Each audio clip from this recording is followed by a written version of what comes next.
An important part of the site is the to-do list on the main page. So here we are at home, and you can see below the list of links there are the to-do lists here. You can click immediately to your particular to-do list by clicking in the table of contents. So here you can see what items you should be working on. If you want to edit your to-do list, for example, to add notes to something you're already working on, or to move a task to the finished section, first you should click on the Edit Sections button at either the top or the bottom of the page, and that puts little edit links next to each heading. So if I wanted to edit my own list, I could now click Edit.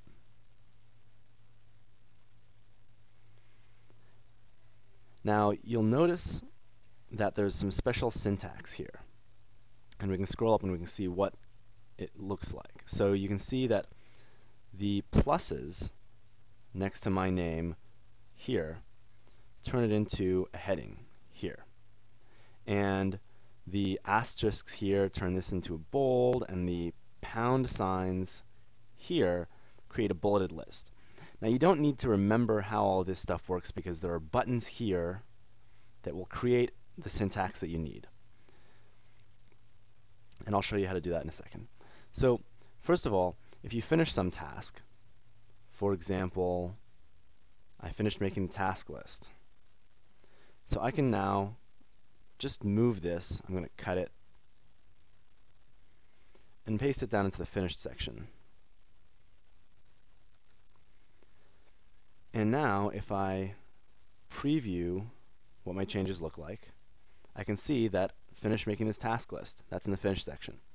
Now you can also annotate the items, add notes to them if you are still working on something. So for example, I could add a note here.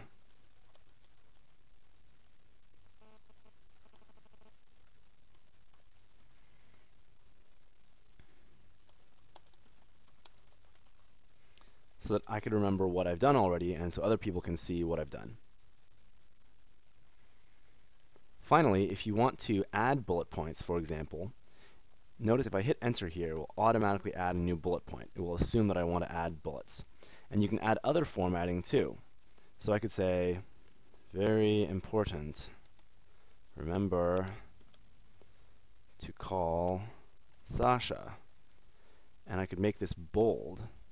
And you can do that either by clicking the bold button up here, or just by hitting Control B, the way you'd bold in a Word document.